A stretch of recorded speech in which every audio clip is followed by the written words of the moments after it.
Hello, everybody, and welcome back to another edition of the TennisONE podcast here in the TennisONE app on YouTube and on Spotify.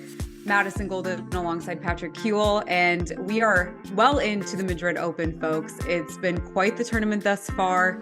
If you recall, last time we did a draft with our colleague Laura Sunday. So Patrick is going to kind of take us through, give us the updated draft and who's in the lead. Yeah, it's I don't want to say I knew it, but it's playing out how I thought it would in terms of the men and in terms of me not being excited because Madison took all the players I wanted to draft. Yeah. It is working well for Madison and Laura. If you guys look at the draft board, we have it linked in the last podcast. So if you want to find it, you can look at it there. But on the men's side, Laura has Alcaraz and Tsitsipas left. Dang. And Madison, you have Fritz, although he's hanging on by a thread here. So if he let's see what the score is right now. He's playing Zhang Jinju. Let's see. Zhang Jingzhen. My apologies there. Okay, he's up 3-2 on serve in the third. So we'll see if he can beat this giant killer. But yeah, you've got Fritz and you and Laura are tied right now, 6-6.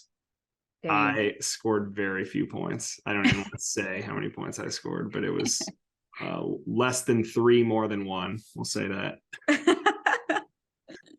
So, that's okay. Yeah, I've been there. Remaining. So that was a tough go. But on the women's side, I am currently in the lead, so that's a good feeling. But there you go. Things can change quickly, so we'll see. But it's close pretty much overall. Everybody's still got a chance to win on the women's side. Laura has Iga left, so her other 3 players all out. Unfortunately, her wild card lost in the first round, so wasn't able to get a point there. My wild card actually did better than my top 10 and field pick. So Camila Osorio, shout out, got me 2 points. I still have Sabalenka left, so I need her to keep going to keep me in the lead. Right now I have 8 points. Madison has 7 and Laura has 5. Madison, you still have Jess Pagula. There we go, JPEG. Riding strong. So yep, that's where we stand right now in the draft. So I'm glad I'm not losing both, but yeah, man, poor showing for me on the men's side. Yeah, it's tough. I mean, I've been in that same position where I've been real low in both categories. So at least you got your women's side. And I know there's some drama in our draft, but there's also been some drama at the Madrid Open. Patrick's been up early watching it all unfold. So a couple storylines. Patrick, do you want to kind of talk us through maybe some of the more dramatic moments at this year's Madrid Open thus far? Yeah, we get these videos in our app through the Associated Press, and there's been a lot of videos lately about sort of controversial things coming through to our app. So it's been, I think it's good for tennis. We were always talking about breakpoint and how it compares to Drive to Survive. And I think we can all agree that F1 has a little more drama, but it's nice to see some of this drama unfolding in tennis. So, in the first round on the men's side, there was Munar against Kokkinakis, and they kind of got into a tussle because Kokkinakis thought that Munar was just like constantly talking to his box all the time, and then Kokkinakis got called for a time violation during the match, and he wasn't happy about it. Went up to the chair umpire to start, I believe it was Mohamed Leotni, and contest this thing and explain, and then of course Munar says something to him as he's walking up, and he basically tells Munar to shut up. He's like, bro, shut up. And Munar in that moment didn't necessarily go off, but when they went to shake hands later afterwards, which Munar won the match, he told Kokkinakis never to tell him to shut up again. And of course Kokkinakis he never just takes it. He's just like, okay, I'm going to explain why you're wrong in this situation. So they got in a little bit of a, it was just all talk, really. So, nobody's like hitting anybody or anything like that. Yeah, nothing physical. Yeah. It just seems Tanasi kind of has that almost curious attitude with things. And I feel, obviously we know that they're friends, they've played doubles together, they've had success. So I wonder if that, that Australian kind of attitude is Yeah. more common amongst athletes, or if that's just how Australians are. But then you see a lot of Australians that are laid back. So I don't know. Yeah, I don't know. When they're passionate, they're passionate. I mean, like Jordan Thompson is kind of, he can be feisty too. He gets revved up. But I think it's just all ultra competitiveness. Definitely Kokkinakis. He spends a lot of time with Kyrgios, and I think sometimes it kind of rubs off on him a little bit, because I think overall Kokkinakis is a little more chill than Nick is, but Yeah. he can get fired up once in a while. So yeah, that was kind of fun to see.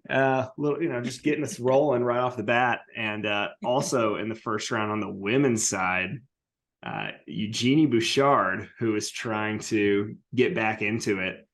She had an interesting tweet that she sent out, and it has since been deleted, but she beat Yastremska, the Ukrainian player, in the first round. And afterwards, she tweeted, Bouchard did, there's something about playing Dobers in Madrid, which Yastremska had been provisionally suspended back in 2021 for something that she took. And actually, she appealed it, and it was found that through no fault of her own did this sort of positive test come up. So sometimes players take things via other routes that they're not intentionally trying to, whatever, take performance enhancing substances. And I don't know all the details, but she was basically absolved of this whole thing. Kind of a similar situation to what Simona Halep is hoping to be absolved of, but it seems like a lot longer to get this sort of appeal hearing. So that's unfortunate, because Simona's awesome. But yeah, so anyway, Yastremska, she got cleared, her name was cleared. And I think Bouchard didn't fully realize that. She was basically referring to, she had beaten Sharapova. Bouchard did back in 2017. And I think everybody remembers Sharapova was suspended for 15 months for taking, I think it was a heart medication, but it has performance enhancing and clearly they didn't think that she just took it for whatever this heart condition was. So that's sort of what Bouchard was referring to, but she ended up deleting the tweet. And I saw David Kane, the journalist, he had posted that it was because actually she was in violation of the WTA code by sort of calling out a player like that in public. Anytime you have, issues around those types of things, you're supposed to bring it to the WTA directly. And, obviously Bouchard wasn't going to bring it to them. She just was kind of thought she was being funny or whatever. But yeah, so I mean, I would just say overall great tournament for Bouchard. She got through qualifying and even won her first round, which is more than, she's been able to do in recent years. So in a long time. Yeah, we'll see if she can have some strong results this year. But that was all in the first round. If we want to keep going, I mean, the Spanish crowd has kind of been a subject that people have been talking about during this tournament, because they're rowdy, they're loud. When you start to hear the whistling, they love to whistle anytime a player does something that they don't necessarily approve of, and kind of give them a little shit type thing.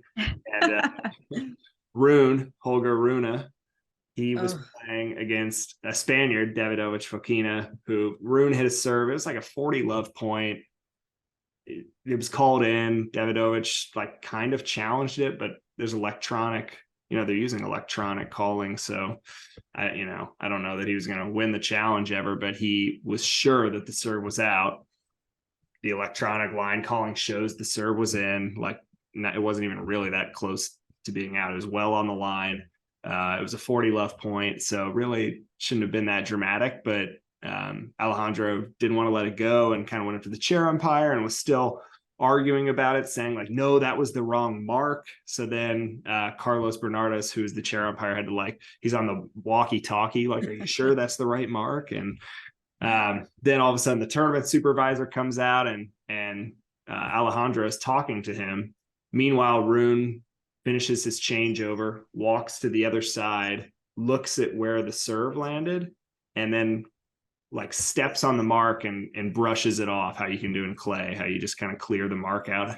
And Alejandro is still arguing about the mark at that time. And so the crowd didn't really like it. And, of course, Runa's already playing a Spanish player, so they're rooting for him in general. But then he did that, and it kind of gave the crowd a reason to get loud and start the whistling and let him know that they weren't cool with that. And Holger wasn't super happy with the treatment he was starting to receive from the crowd. So like at the next changeover, he's talking to Carlos Bernardes, the umpire, about it. And he is telling him like, look, basically, if you do stuff like that, they're gonna be loud and we can't control them. Like I can't keep the crowd quiet if you do things like that will sort of antagonize them. So yeah, it was pretty interesting. And afterwards, Holger kind of said he didn't think he did anything wrong, which is often what he says.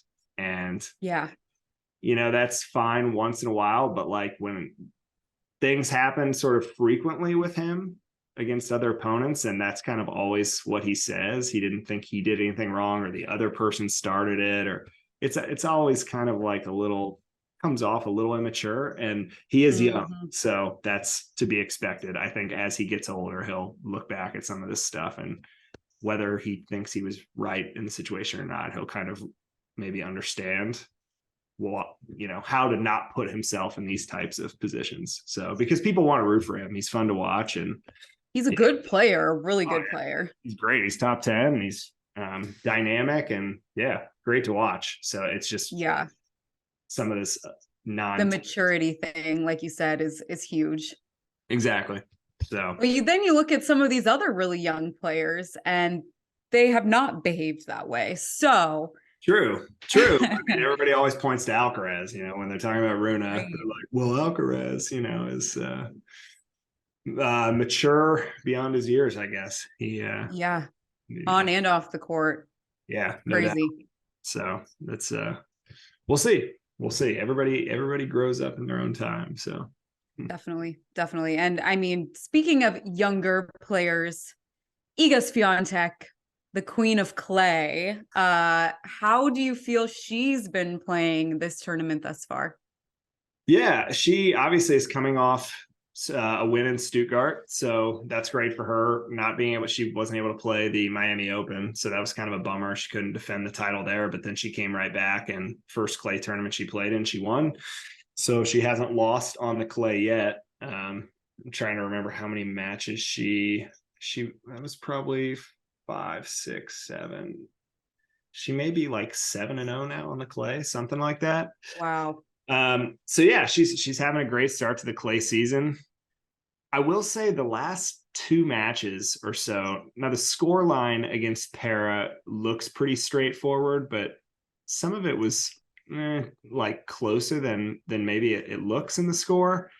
And then against Alexandrova, she could have shut the door at the end of the second set. I'm trying to remember what the exact score line was, but she'd won the first set 6-3. And then let me just see.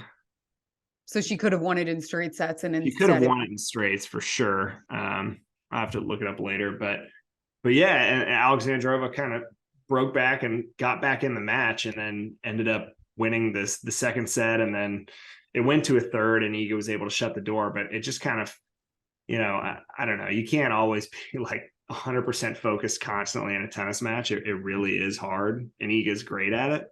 But I don't know, maybe she just kind of lost a little bit of focus, and then she opened the door. So we'll see. She's not going to be able to do that against some of these other players she's about to go up against.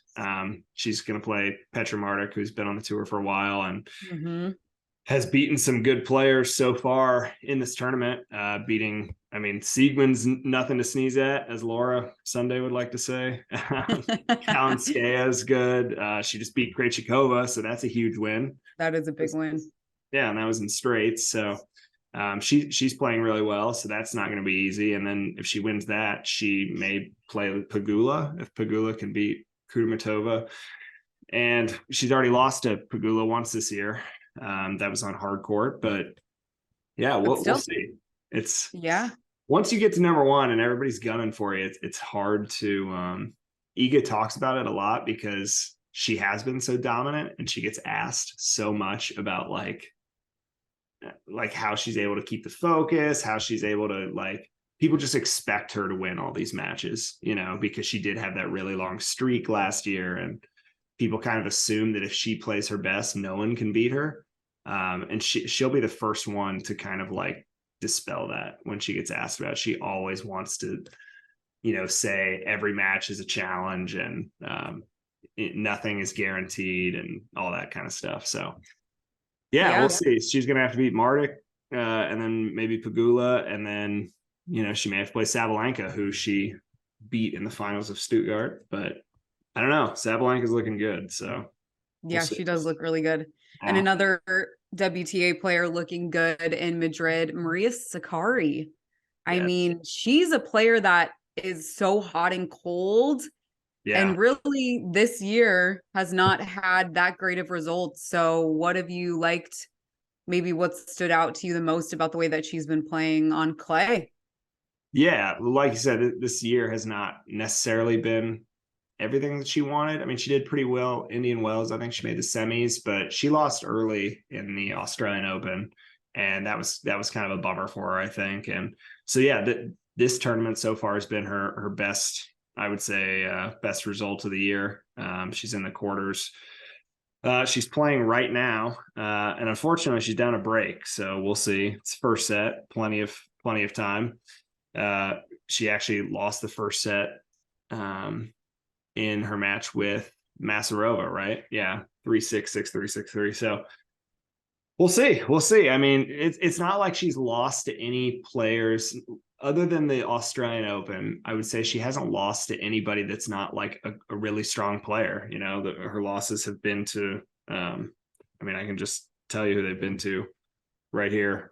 She lost to Petra Martic, who we were just saying is a strong player, Jess Pagula, Pliskova, Sabalenka, Andreescu, Pliskova again.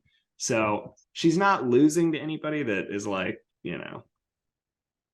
she for sure should be beating every time. So just maybe a little bit of bad luck in some of that. And it's in tennis, it's just about having a short memory and getting back out there. And she's been able to do that at this tournament. And I mean, she just beat Badosa in the last match in straights. So that's a strong result, especially in front of the Spanish crowd, which, Right. is for Badosa. So yeah, that was a strong result, but she's in a new match now, so we'll see if she can get past Bagu, because Bagu's a good clay court player and is playing some of her best tennis right now. So yeah, I hope the best for her, just because she, has talked in the past about just struggling with the mental side a lot. And I mean, we saw that in Breakpoint. So I'm glad to see that she's, like you said, had a short memory this tournament. And I hope that she can kind of continue that as the year progresses and, heading into some more slams. So we'll see.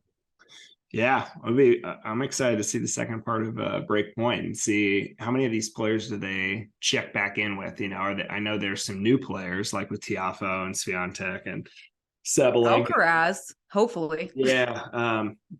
But even like the second half, the one that comes out in June, I think it'll be cool to see if they check back in with like Badosa and Jabeur. And I mean, obviously Jabeur probably, because she makes the finals of the US Open. So and Wimbledon, right? Yeah. Oh yeah, for sure. They'll be talking to Jabeur. So we'll see. But that'll be a fun one. Another player, switching over to the men's side, that was very featured in Breakpoint Part 1. Taylor Fritz is having one hell of a clay season. Yeah, he made back-to-back semis already, quarterfinals here in Madrid.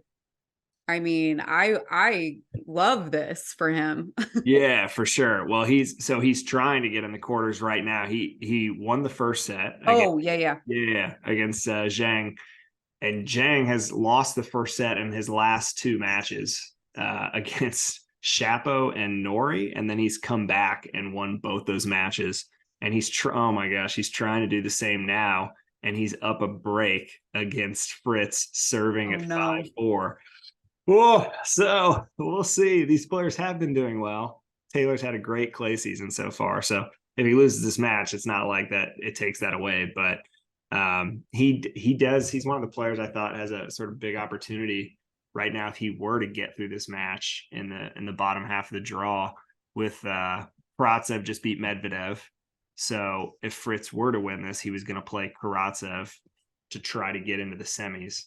And they've never played before, but I think that is, a good opportunity for Fritz. So we'll see. Zhang, the giant killer, is he's love 15 right now. So Oh I'm man. eyeing this. So we'll see if Fritz can get a break back. Obviously, this would be the biggest win of Zhang's career. He's the first Chinese man, I believe, to make the fourth round at a Masters 1000 ever. Wow. So he's already sort of made some history for his country and trying to take it further.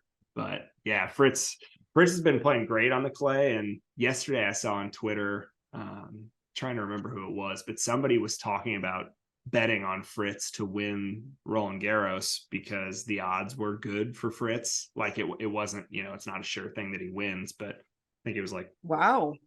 So, it was just like out of these sort of players that aren't the very most favorite to win the tournament, like Fritz seems the strongest in this category to try and take. And somebody else on Twitter was kind of like, discounting that and saying, oh no, Fritz has no chance to win Roland Garros. But I don't know. He's playing really well on the clay and he's had strong results at some of the other majors now. So we'll see. I mean, he's top 10 player. So I don't think you can, especially with Nadal, like we don't even know if Nadal's going to play.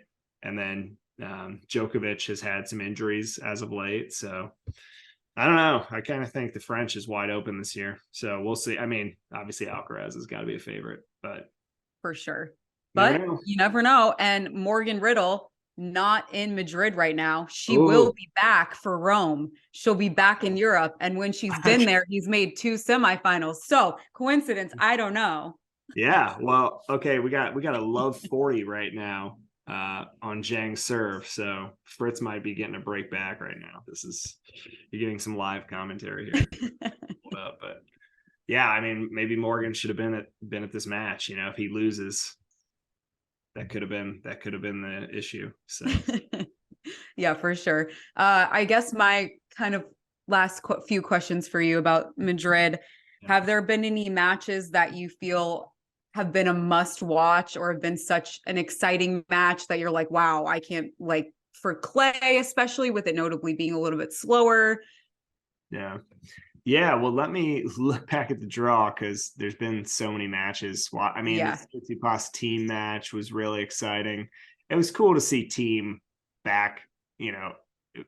It's hard to sustain it, but for a match back playing at a really strong level and to lose 7-5 in the third set tiebreak to Tsitsipas, that's kind of a heartbreaker. And afterwards, they went and shook hands and they're friends.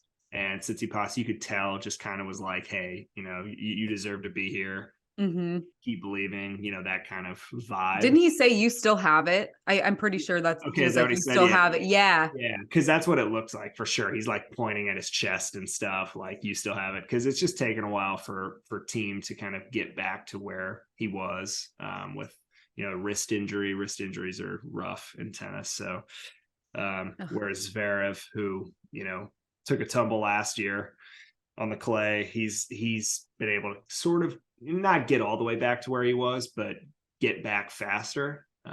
So yeah, that was just cool to see team play at that level, and hopefully he can keep it going, and we'll see where he stands at Roland Garros. That guy that was on Twitter saying Fritz couldn't win the Roland Garros thought team had a better shot to win than Fritz. So I was like, wow, I don't know. At one point, yes, but that was interesting. Let me just look. I mean, let me look at the women's side because that was a men's match. Well, okay, so the teenage, she was 15 to start the tournament, had a birthday. Mira Andreeva, so cool. 16 during the tournament. She won a number of matches against strong opponents. I mean, she beat Leylah Fernandez in her first match. Mira is a wild card, just for the record, and she beat Fernandez, who made the 21 U.S. Open final. Then she beat Haddad Mia, who's like 14 in the world, and then she beat Magda Linette, who is like top 20 and, made the semis of the Australian Open this year. So as a 15-year-old, that's a hell of a run at this tournament you're getting a wild card into. And then she was stopped by Sabalenka, but not before on the set. After one of her post-match interviews, they were asking her, what's this like for you, 15-year-old at this Masters 1000, winning these matches and stuff. And she's like, oh, it's so crazy to look over and like you see Andy Murray over there. And she called him like beautiful or something. She did. Yeah, she called Murray beautiful. And Murray tweeted back, like, imagine how good she's going to be once she gets her eyes checked. Which that was great. That was so funny. It is funny that that's who she picked to describe as beautiful. Love that energy. She really, yeah. Out of everyone.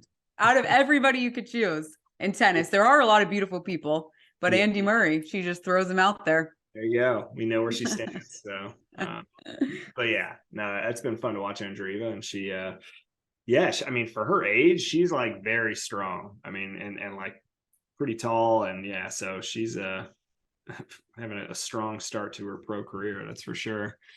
And then that's young too. That's absolutely mind blowing. Yeah. So I would just say Andreescu, good to see her back.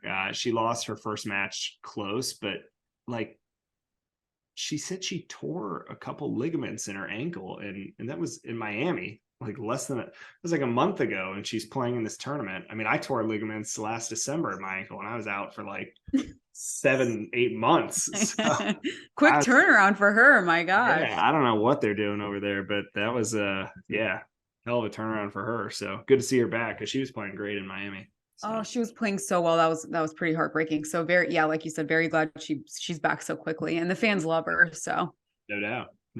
So yeah, it's been good. I'm excited to see how it kind of shapes out. Coric just won again today, so he's I think is he gonna play Alcaraz for sure? Is that already set? Alcaraz has to play Khachanov, and Coric is gonna play Altmaier, who got in as a lucky loser and has won. It's just 1, 2, 3 proved himself. 4 matches. So dang, that's kind of the top half of the men's. Bottom half is still quite a bit to be decided to get into the quarters, because these matches are all still going on. Which, by the way, Fritz broke and held. So now Zhang is serving at 5-6. Man, this is looking like Zhang likes these tiebreak sets. So we'll see. I got this one live score right here, just updating. Love it. We know Fritz is good in the tiebreakers usually. Yeah. That second set he didn't do as well, but yeah, I mean, having a serve helps, but on the clay it helps a little less. So right. We'll see. And then just since I said the men's, for the women, you've got Swiatek playing, like we said, Martic in the quarters, and then Pegula, Kudermetova. I mean, I would probably go chalk Swiatek, Pegula in the next round, but never know. I mean, Pegula's trying to get back to the final, because that's where she was last year, so she needs to defend that. Sakari Bagu, I actually am going to pick Bagu in that one. Just she's playing great on the clay, and Sakari, I don't know. Sometimes I'm rooting for her, but yeah, sometimes she loses to players that technically she is ranked higher than, right. Surface. Bagu's playing well. We'll see. And then Sabalenka beat the Egyptian Sheriff today. And so I'm thinking it might be Sabalenka, and I mean, chalk, but I would take Sabalenka and Swiatek in the final again. And let's just pick Sabalenka just to go against the grain. I don't know. Yep. Give her a little bit of redemption after it.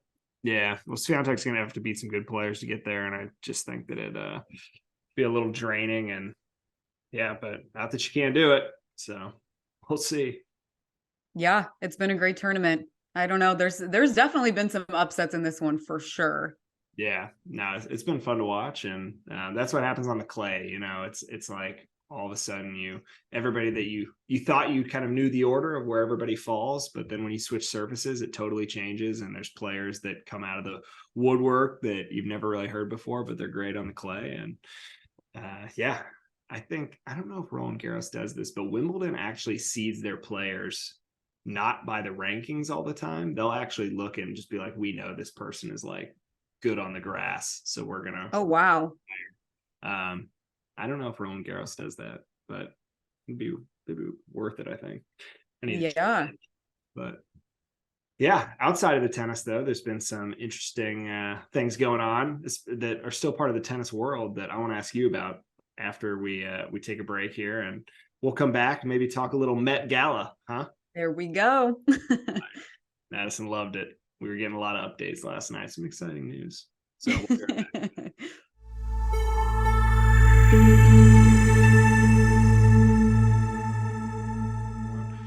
Hey guys, we are back. And like I said before the break, we're going to talk about the Met Gala that happened last night. Big thing in the tennis world, I should say. We always have some tennis players at the event. Who was there last night, Madison? Yeah, so we had some big names. Serena Williams, of course, Roger Federer. Two biggest names right there. Who else do you need? Yep. And Patrick noticed that Matteo Berrettini was there. I didn't even know that. So that was very exciting.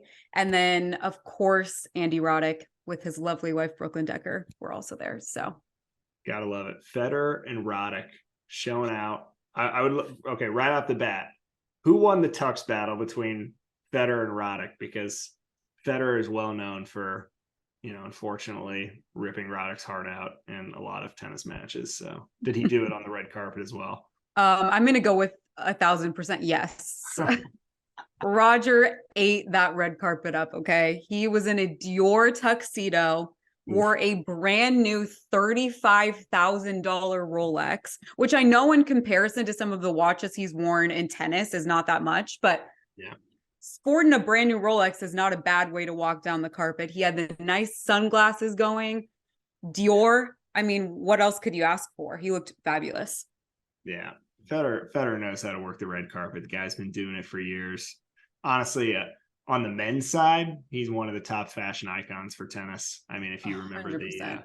the all white suit that he wore out to Wimbledon that year, that he put the pants on backwards after he won the match. I don't know if you knew that story, Madison, but no, he had this this all white. It almost looked like a suit outfit. Like it was sort of a jacket and these pants that he wore after he won after he won Wimbledon, and after he finished the match, he put them on for the trophy ceremony and stuff. But he put the pants on backwards and had them on that way the whole ceremony. And honestly, I don't think a lot of people even noticed because it wasn't that obvious. But he later fessed up to it. And but yeah. Fashion icon making statements all the time with his fashion. There we go. Yeah, they looked better that way anyway. So only Roger could pull that off, I think. Yeah, no doubt. But by the way, 5-3 Fritz serving in the tiebreak. So 2 points from the match. Wow. Back to the Met Gala. So for people like me, I want to ask you, Madison, because I've always, known about the Met Gala. You always hear about it when it's happening because so many celebrities are there. But what's the best way to sort of follow it? Because obviously you see everything on social. Do you watch it on TV? Is it on E? Or what's the best way to follow Met Gala? Yeah, so they do not have any cameras, any recordings going on in the actual venue itself. It's very exclusive. Unless you are invited, you do not get to see what goes on the inside. Obviously, they give Anna Wintour, editor-in-chief of Vogue, she gives us a little rundown of what goes on. Basically, the Met Gala itself is a costume institute, and each year a different theme is selected. And that costume institute is based upon the theme. So after the celebs walk the red carpet, which you can watch on Vogue.com, you can also watch on E. They do a live stream of the red carpet. So that's what I was watching. And then, of course, like Patrick said, you can follow on social media, E, Entertainment, MTV, Vogue. They always post a bunch of the looks. So yes, that was kind of the structure of it. So you were able to watch on Vogue live stream. And this year, the hosting was not great, I will say. It was tough. There was a little bit of backlash on that. However, I know how hard it is to host a live stream when they're not going to commercial. I mean, you're having to talk basically for 3 hours. Of course, there's going to be hiccups. Of course, it's not going to go that smoothly in certain spots, but overall, they did their best. Yeah, It's a lot of celebrities to know and a lot of designers too. So, for sure. So there's a theme, a costume theme. So like, what was the theme of this year? yeah, so this year, let me just pull up my pronunciation because I don't want to mess up. Let's see. It was Karl Lagerfeld, Okay. who has passed away. But he basically is kind of known for working with other designers at like I don't want to misspeak on this. So hold on, let me pull up the Vogue article. But essentially, each year they pick a different theme. Sometimes it's strictly based on a designer, other years it's been like camp or something, like US themed.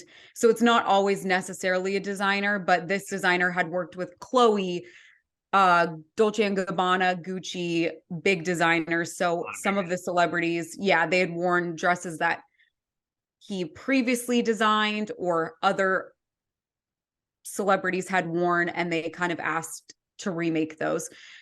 So essentially what happens too is a celebrity will partner with a designer and they will dress them Okay. for the event. So do they often partner with different designers, or do they kind of go with the same people every year? I guess it just depends. Yeah, so it really depends. Some celebrities stick with the same designer, like you'll always see them wearing that particular designer. But this year I felt like it was kind of all over the place, and it was cool to see the different looks. I will say, compared to years past, I think because it was based on a designer for the theme, it wasn't quite as eccentric or out there or kind of crazy. Like the camp theme was so crazy.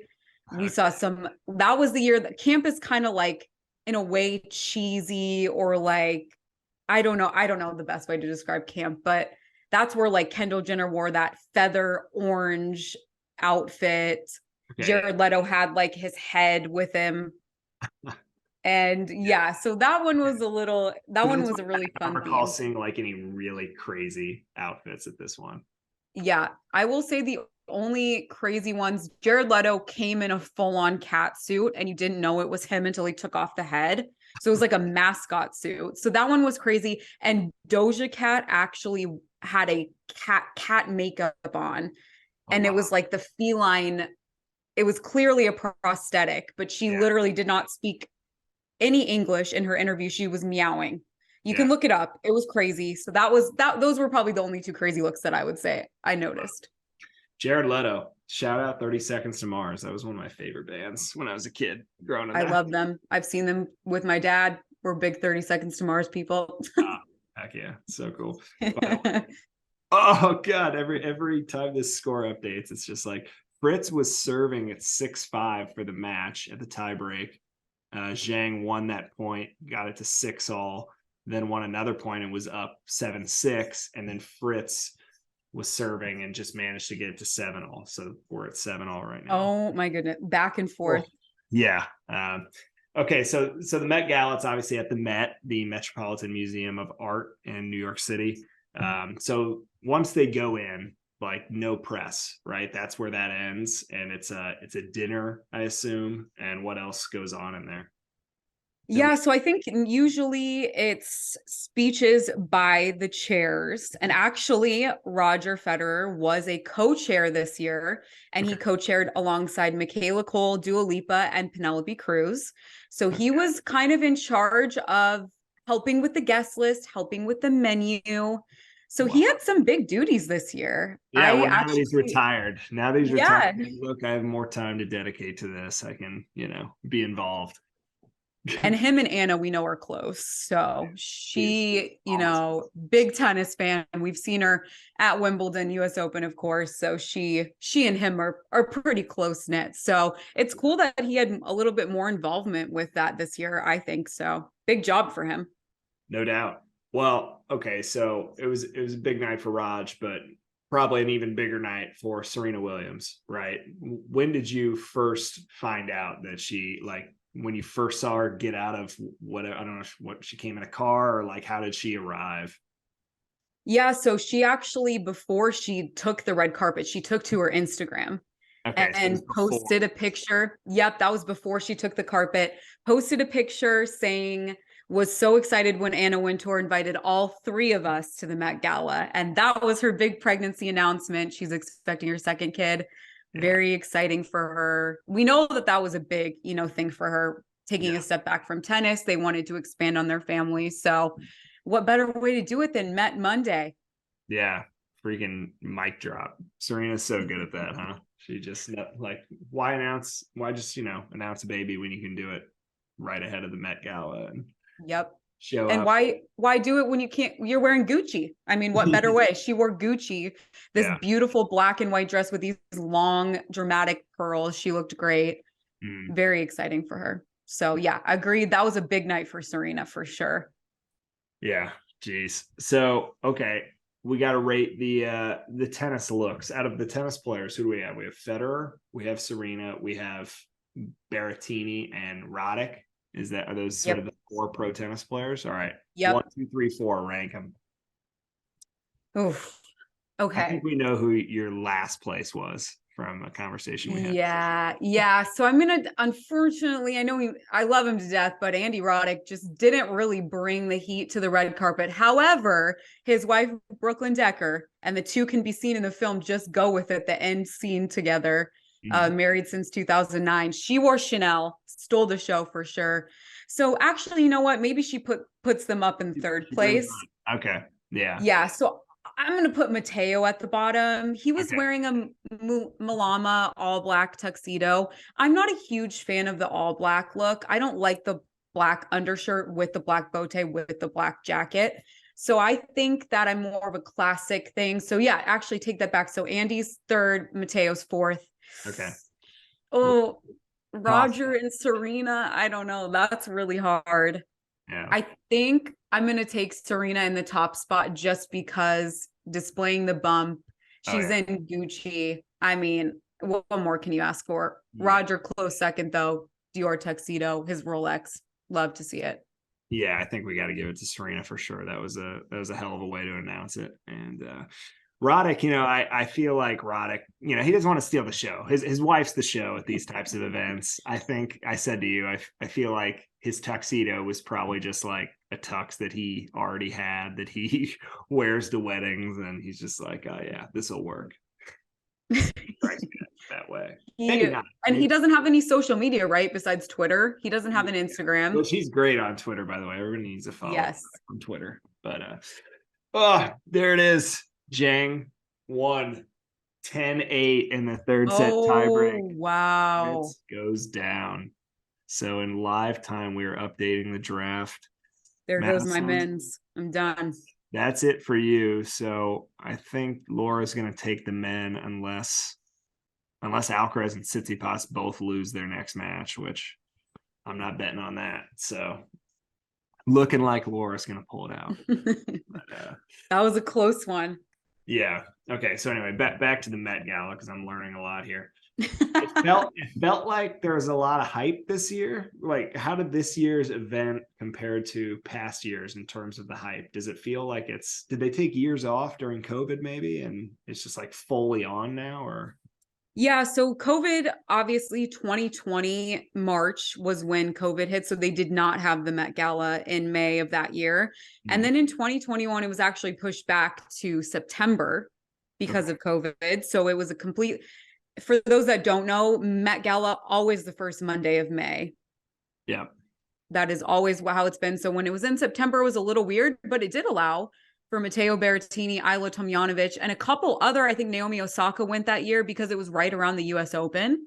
So there were some definite tennis stars taking the red carpet that year, and actually a lot of other athletes as well. So that was a fun year, with exception of it being in September, which was kind of weird. So I would say that this year definitely felt like there was a lot of hype. Kind of the queens of the Met are Zendaya and Blake Lively. Blake Lively definitely being kind of known for everything that she wears. She matches her dresses to the red carpet. Last year, she changed her dress like it was reversible and they like undid something, and then her dress, basically she modeled it after Lady Liberty, the Statue of Liberty. So it was, if you haven't seen that look, definitely look it up. It was unbelievable. Yeah, look it up. It's iconic. So I think without her presence this year, they just welcomed their fourth baby, her and Ryan Reynolds. So I think that was definitely part of it. But as far as did it live up to the hype? I don't know. I don't know, because I felt like there was mixed reactions on social media just because there wasn't any super standout outfits. Everybody looked beautiful, but there wasn't anything that you were just like, wow, that's something so different that you would never see anywhere else. So it just kind of felt more like an award show red carpet, which isn't really what the Met is known for. So I don't know. The theme, like I said, being with a designer was a little bit different this year. Karl Lagerfeld does a lot of beautiful designs, but yeah, different. If he's like passed away, you know, maybe they're trying to like, I don't know. It's almost, it feels like you're trying to pay respect to this person. And definitely like, in that scenario, do you want the show to be all about you? Like, I don't know. Not really, right? So definitely. Maybe they need to work on the theme for next year. I mean, I shouldn't say we don't want to take anything away from this designer who, you know, but I'm just saying maybe a more crazy theme will bring out crazier outfits. So yeah, for sure. I agree. But it was a good, successful Met Monday. Love to see the tennis stars take the red carpet. So that was cool. No doubt. No doubt. It's good to see Roger and Serena out there working the circuit. Yeah. Ed, which we may see him at Wimbledon. I hear that Federer's going to do some commentary for Wimbledon. Oh, incredible. So that is going to be big time. Excited. That's huge. But I love that. Can't wait. All right. Anything else? Trying to think. Got to get back to watching some of this Madrid action. Zhang, I gotta watch the last couple points of that one. That was exciting. That's tough. That's tough. Exciting for him, for sure.